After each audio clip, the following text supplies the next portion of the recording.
Bapa di surga, dalam nama Tuhan Yesus Kristus, hamba-Mu segera akan menyampaikan renungan firman Tuhan tentang nilai-nilai kekekalan, tentang hidup yang kekal.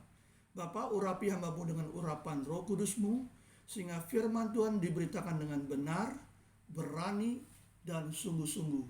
Dalam Kristus Yesus, hamba sudah berdoa dan mengucap syukur. Amin. Baik, kekasih-kekasih Tuhan, keluarga kerajaan sorga, keluarga Bapak Adonai, keluarga Kristus Yesus, pendengar-pendengar YouTuber yang saya kasihi, kita berjumpa kembali saat ini dan kita akan melanjutkan untuk tema kita, yaitu nilai-nilai kekekalan, bagian yang ke-10 dari channel Beritakan Injil, episode yang ke-14. Kita akan segera mendengar renungan firman Tuhan terambil di dalam 2 ayat dari kitab Perjanjian Lama dan 2 dari kitab Perjanjian Baru tentang hidup yang kekal tersebut. Jadi supaya pendengar mengerti bahwa seluruh Alkitab atau seluruh kitab-kitab, ya, semuanya berbicara tentang kehidupan yang kekal tersebut. Kita akan segera memulai dalam pembacaan pertama kita, terambil di dalam suratan Daniel, ya, atau kitab Daniel pasal 4 ayat yang ketiga. Demikianlah firman Tuhan. Betapa besarnya tanda-tandanya, tanda-tanda dari Tuhan, ya, dan betapa hebatnya mujizat-mujizatnya. Kerajaannya adalah kerajaan yang kekal, dan pemerintahannya turun-temurun. Ya, kita jelaskan dulu ayat ini. Nah, ayat ini di dalam Daniel 4 ayat 3 ini adalah perkataan yang diucapkan oleh Raja Nebukadnezar. Hanya waktu dia memperkatakan perkataan di ayat yang ketiga ini, ya, judul perikopnya adalah negatif, ya. Saudara, ya, Nebukadnezar meninggikan diri dan direndahkan oleh Tuhan. Ya. Jadi kita tahu bahwa kesombongan atau meninggikan diri adalah sifat yang dibenci oleh Tuhan. Ya. Jadi perikopnya saja Nebukadnezar meninggikan diri dan direndahkan. Tetapi dalam ayat ini memang kelihatannya positif. Memang positif perkataan dia, ya. Betapa besarnya tanda-tandanya. Ya. Ya, memang setiap orang yang mengikut Tuhan, anak-anaknya selalu berdecak kagum, ya. Betapa besarnya, ya, tanda-tanda dan betapa hebatnya mujizat-mujizatnya. Ya. Tentu kita sebagai anak-anak Tuhan sangat-sangat mengalami, ya, bisa-bisa setiap hari, ya, setiap jam kita mengalami pertolongan Tuhan, mujizat yang dahsyat, ya. Jadi betapa hebatnya mujizat-mujizatnya. Kerajaannya adalah kerajaan yang kekal. Nah, ini, ya, kita aminkan, ya, firman Tuhan ini yang mengatakan bahwa kerajaan daripada Bapa atau kerajaan daripada Tuhan Yesus itu adalah kerajaan yang kekal, ya, dan pemerintahannya turun-temurun. Kata turun-temurun, ya, berarti berkelanjutan, ya, berkesinambungan, ya. Tidak ada habis-habisnya, tidak ada ujungnya, tidak ada akhirnya, dan tidak ada batasnya. Itu turun-temurun terus berkelanjutan, berkesinambungan, ya. Pemerintahan dari Tuhan Yesus itu kekal, tadi dikatakan, ya. Kerajaannya adalah kerajaan yang kekal. Jelas ini, ya dan amin, yes. Ya. Jadi hanya kerajaan Tuhan Yesus saja yang kekal. Di luar Tuhan Yesus tidak ada kerajaan yang kekal. Kerajaannya pun nggak ada. Kalau Tuhan Yesus ada, kerajaannya kerajaan sorga. Kerajaan sorga miliknya Tuhan Yesus. Dia rajanya. Di sini dikatakan kerajaannya adalah raja yang memimpin, raja yang kekal, Tuhan Yesus. Wow, ya. Jadi firman Tuhan itu selalu mengajarkan yang pasti-pasti saja, yang mantap-mantap saja, ya. Ya, kita baca lagi tentang kehidupan ini kekal di Keluaran 15 ayat yang ke-18. Cukup pendek, ya, perkataannya. Tuhan memerintah kekal selama-lamanya, ya. Jadi di perjanjian lama pun bersinergi, ya, berkaitan antara perjanjian lama dengan perjanjian baru, ya. Perjanjian lama saja sudah menyampaikan berita atau kabar, ya, atau firman Tuhan memerintah kekal selama-lamanya, ya. Jadi hanya di dalam Tuhan Yesus yang memerintah di kerajaannya kekal selama-lamanya. Di luar Tuhan Yesus Kristus tidak ada pemerintahan, ya. Pemerintahan kekal maksudnya, ya. Tidak ada pemerintahan kekal di sorga. Itu hanyalah palsu, nggak jelas, tipu muslihat iblis, ya. Tapi di dalam Kristus Yesus, ya, ayat-ayatnya menguatkan kita. Tuhan Yesus memerintah kekal selama-lamanya, ya. Jadi kita sebagai pengikutnya, sebagai anak-anaknya, sebagai hamba-hambanya, sebagai murid-muridnya, sebagai sahabatnya, sebagai kekasih Tuhan Yesus, bahkan sebagai mempelai Tuhan Yesus, mempunyai harapan, ya. Karena Tuhan memerintah kekal selama-lamanya di kerajaan surga. Mantap, ya. Sekarang kita beralih lagi ke perjanjian baru, ya, tentang kehidupan yang kekal itu. Di suratan 1 Yohanes 5 ayat yang ke-12, ya.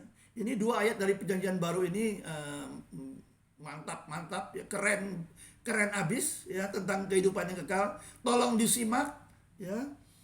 Suratan 1 Yohanes 5 ayat 12. Demikianlah firman Tuhan. Barang siapa memiliki anak adalah Yesus Kristus, ya. Barang siapa memiliki Yesus Kristus atau Yesus Tuhan, ya, ia memiliki hidup, ya, memiliki hidup yang kekal, ya. Barang siapa tidak memiliki anak, tidak memiliki Yesus Kristus atau Yesus Tuhan, ia tidak memiliki hidup atau kehidupan yang kekal, ya. Jadi makanya saya kalau baca firman Tuhan itu saya suka berdecak kagum. Kenapa? Karena dia memberikan kepastian. Ya dan ya, ya dan amin. Ya, kenapa? Dikatakan di sini, ya, barang siapa memiliki anak, memiliki Yesus Kristus, ia memiliki hidup, ya. Hidup yang berkelimpahan di dunia ini maupun hidup yang kekal selama-lamanya di kerajaan Tuhan Yesus di sorga, ya. Ini, ya, janji dan garansi Tuhan tuh selalu, ya, tentang kehidupan kekalnya. Tuhan katakan straight, sungguh-sungguh, memiliki anak, memiliki hidup. Tidak memiliki Tuhan Yesus, tidak memiliki hidup. Ya, kalau tidak memiliki hidup yang kekal, apa konsekuensinya? Pendengar, ya. Tidak memiliki Kristus Yesus, tidak memiliki hidup alias binasa, hukuman kekal. Ngeri, ya, ya. Jadi segera miliki Tuhan Yesus, maka kamu memiliki hidup yang kekal. Ya. Jadi firman-Nya ini langsung to the point, straight, ya. Memberikan garansi dan jamin kepada kita, memiliki Tuhan Yesus, memiliki hidup kekal. Tidak memiliki Tuhan Yesus, tidak memiliki hidup maupun hidup kekal, melainkan hukuman kekal dan kebinasaan yang kekal. Ya. Jadi beberapa waktu yang lalu saya sudah menyampaikan ayat-ayat ini sama berkaitannya. Ya. Percaya kepada Tuhan Yesus, memperoleh hidup yang kekal. Tidak percaya kepada Tuhan Yesus, binasa. Ya. Jadi ayat-ayat ini sangat menguatkan kita, ya, sebagai anak-anak Tuhan, bahwa janjinya itu ya dan amin dan bersifat pasti dan nyata. Ya, jadi kita adalah orang-orang yang sangat bahagia dan kita sangat bangga memiliki raja yang kekal, ya. Raja yang memiliki hidup yang kekal, di kerajaannya yang kekal juga, di sorga yang kekal juga, yaitu Tuhan Yesus Kristus. Ya.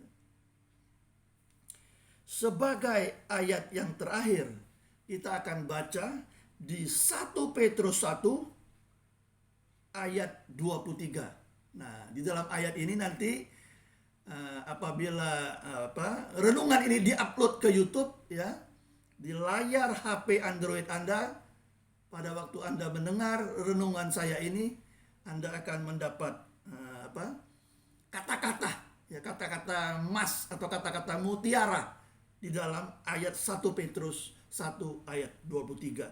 Demikianlah firman Tuhan. Karena kamu telah dilahirkan kembali, bukan dari benih yang fana, tetapi dari benih yang tidak fana, oleh firman Allah yang hidup dan kekal. Nah, ini kita simak, ya.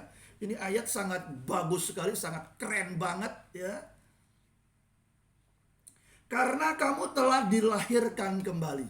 Nah, ini dilahirkan kembali bukan bicara daging, ya. Nikodemus bertatap muka dengan Tuhan Yesus tentang dilahirkan kembali. Dia bilang masuk ke rahim ibunya, ya. Itu lahiriah. Tapi Tuhan Yesus acap kali mengajar tentang rohania, ya, bukan lahiriah, ya, bukan jasmani, ya, tetapi rohani, ya. Nah, karena kamu telah dilahirkan kembali. Kapan kita dilahirkan kembali? Ya. Rohaninya pada waktu kita bertobat. Ya, dulu kita ini orang-orang berdosa, maka dikatakan firman Tuhan kita adalah hamba dosa, diikat, ya, dibelenggu oleh kuasa dosa, kuasa iblis, kuasa kegelapan. Ya, kita hamba dosa. Tetapi setelah kita bertobat dan mengaku dosa, ya, kepada Tuhan Yesus, ya, karena Tuhan Yesuslah satu-satunya pribadi yang dapat mengampuni dosa, menghapus dosa manusia. Yang lain nggak ada. Karena semuanya manusia berdosa dan kurang kemuliaan daripada Allah. Ya enggak? Roma 3 ayat 23. Ya, jadi semua manusia berdosa. Jadi kita harus datang kepada yang dapat mengampuni dosa dan menghapus dosa kita, yaitu Tuhan Yesus kita. Mantap, ya. Jadi, nah, pada waktu kita bertobat, mengaku dosa kita dan mengaku Yesus Kristus sebagai Tuhan dan juru selamat kita, disitulah proses dilahirkan kembali tersebut, ya. Ya, jadi jiwanya, hatinya semua dilahirkan kembali, ya. Nah, di situ ada prosesnya lagi setelah bertobat, mengaku dosa, ya, menerima Tuhan Yesus sebagai Tuhan dan Juru Selamat, dan dibaptis. Nah, dibaptis kita diselamkan, ya, di air. Itu mempunyai pengertian rohani. Yang lama dosa-dosa kita, perbuatan kita yang lama di dalam dosa dan kegelapan itu lenyap, ya, dikuburkan bersama dengan kehidupan kita yang lama, ya. pas kita keluar daripada air, kita dibangkitkan dan dilahirkan kembali menjadi anak-anak Tuhan Yesus. Ya, jadi perlu itu pembaptisan, ya, hal baptisan, ya. Jadi pas setelah dibaptis, kita dosa-dosa, perbuatan-perbuatan yang jahat, yang berdosa, yang lama dikuburkan, ya.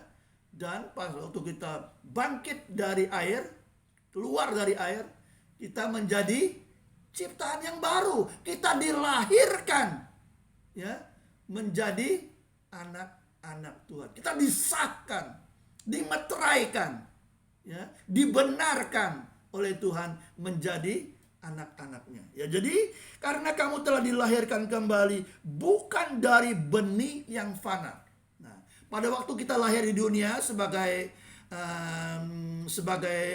bayi manusia, ya, dari daging, ya, pada waktu keluar dari rahim ibu kita, ya, bayi itu sudah melempel dosa keturunan atau dosa asal dari Adam, ya. Itu dikatakan itu kita dilahirkan dari benih yang fana, ya. Tetapi di dalam dilahirkan dari roh, dari rohani kita, ya, dalam kehidupan rohani kita, setelah kita dilahirkan kembali bukan dari benih yang fana, ya.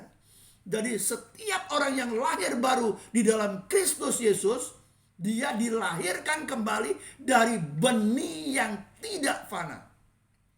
Ya. Apa itu benih yang tidak fana? Ya. Di sini dikatakan tetapi dari benih yang tidak fana. Apa itu benih yang tidak fana? Oleh firman Tuhan yang hidup dan kekal. Nah, ya. Jadi kalau kita berbicara tentang hidup yang kekal, ada benih yang tak fana, yang tidak fana oleh firman Tuhan, ya. Jadi firman Tuhan adalah benih yang tidak fana, ya. Jadi firman Tuhan bersifat kekal, ya. Dunia akan berlalu, dunia akan dibinasakan, ya, bumi dan langit akan dibinasakan, tapi firman Tuhan adalah kekal, ya. Itu adalah benih yang tidak fana. Jadi kita semua, ya, apalagi, ya, pendengar-pendengar yang masih di luar Kristus, ya, simak ini baik-baik, ya. Anda harus dilahirkan dari benih yang tidak fana, yaitu firman Tuhan. Firman Kristus, firman Yesus Kristus, ya. Di sini dibilang oleh firman Tuhan yang hidup dan kekal. Ya. Jadi di luar firman Tuhan tidak ada hidup yang kekal. Di sini dibilang oleh firman Tuhan yang hidup dan kekal. Ya.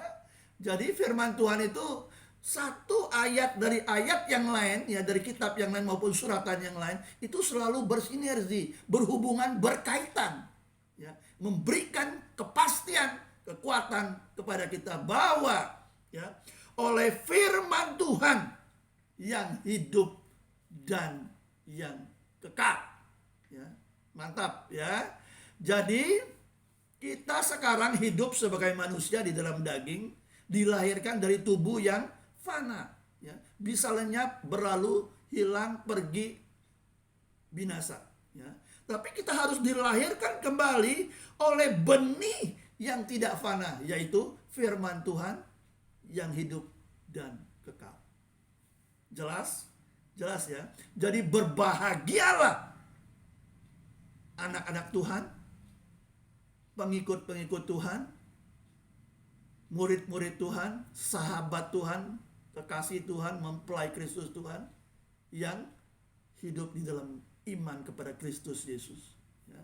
Karena kita dilahirkan kembali oleh benih yang tidak fana, yaitu firman Tuhan.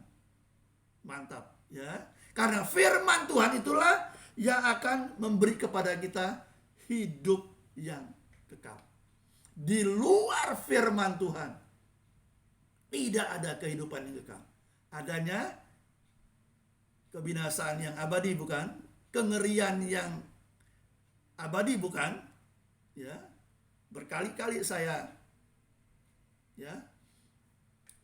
ajarkan, kasih tahu, beritahu kepada pendengar-pendengar.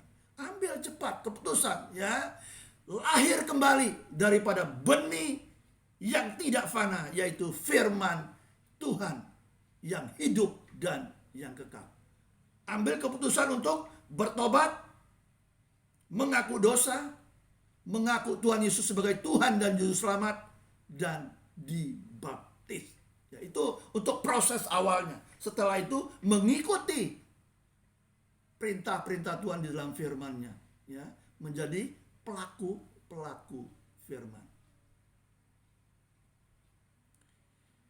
Bapa di dalam sorga, di dalam Kristus Yesus, hamba sudah selesai memberikan pelajaran dari firman Tuhan, dari ayat-ayat firman Tuhan yang begitu bagus, indah, dan kebenarannya itu ya dan amin, dan nyata adanya Bapa. Hamba sering berdecak kagum pada waktu membaca ayat-ayat firman Tuhan yang begitu memberikan suatu kepastian kepada kami sebagai pengikut-pengikut Tuhan, sebagai anak-anak-Mu, bahwa betapa besar tanda-tanda yang Tuhan berikan kepada setiap anak-anak-Mu. Betapa hebatnya kuasa dan mujizatnya bagi orang yang percaya kepadanya. Setiap hari menyaksikan atau melihat pertolongan, pemeliharaan, penyertaan, perlindungan, penjagaan, tuntunannya, lindungannya. Semua nyata. Oleh sebab itu Bapa, kami bangga memiliki Tuhan Yesus sebagai Tuhan dan Juru Selamat kami. Kerajaannya adalah kerajaan yang kekal. Dan pemerintahannya tidak berkesudahan, alias kekal selama-lamanya. Tuhan Yesus, Tuhan juga mengajar kepada kami bahwa Tuhan memerintah di dalam kerajaan surga kekal selama-lamanya. Di dalam kitab Keluaran yang kami baca tadi. Tuhan Yesus selalu straight mengatakan sungguh-sungguh, barang siapa memiliki Yesus Kristus, ia memiliki hidup. Barang siapa tidak memiliki Tuhan Yesus sebagai Tuhan dan Juru Selamatnya, ia tidak memiliki hidup, alias dia dihukum dan dibinasakan. Oleh sebab itu Bapa, firman Tuhan sangat menguatkan kami, dan pada akhirnya Tuhan berfirman kepada kami di 1 Petrus 1 ayat 23 bahwa setiap manusia, apalagi yang di luar Kristus, dia harus dilahirkan kembali. Bukan bicara daging, tetapi rohaninya harus dilahirkan kembali. Bukan dengan benih yang fana, tetapi dengan benih yang tidak fana. Benih yang tidak fana, firman Tuhan mengajarkan kami, adalah oleh firman Tuhan yang hidup dan kekal. Setelah itu Bapak, setiap orang-orang yang di luar Kristus sangat mendesak, sudah tiba waktunya, secepatnya mengambil keputusan dan respon untuk dilahirkan kembali, yaitu bertobat, mengaku dosanya, mengaku Tuhan Yesus sebagai Tuhan dan Juru Selamatnya, dan dibaptis sebagai proses pertobatan awal. Bapak, terima kasih buat firman Tuhan, karena kami tahu kekekalan dan hidup yang kekal itu hanya ada di dalam Kristus Yesus Tuhan kami. Terpujilah Bapa, Tuhan Yesus dan Roh Kudus dari kekal sampai kepada kekal. Di dalam nama Tuhan Yesus kami sudah berdoa dan mengucap syukur. Amin. Baik, keluarga Kristus, keluarga kerajaan sorga, pendengar YouTuber yang saya kasihi, saya akhiri dulu perjumpaan kita dalam Beritakan Injil Channel episode ke-14 dengan tema nilai-nilai kekekalan bagian 10. Kita akan berjumpa pada minggu yang akan datang di Beritakan Injil Channel episode ke-15 dengan tema yang sama, yaitu nilai-nilai kekekalan bagian yang ke-11. Jangan lupa like, share, subscribe channel ini supaya kami tetap eksis menjamu seluruh pendengar dengan kebenaran-kebenaran firman Tuhan yang murni, sejati, dengan benar, berani, dan sungguh-sungguh. Sampai berjumpa kembali di minggu yang akan datang. Salam damai sejahtera buat kita semua. Tuhan Yesus memberkati kita semua. Shalom.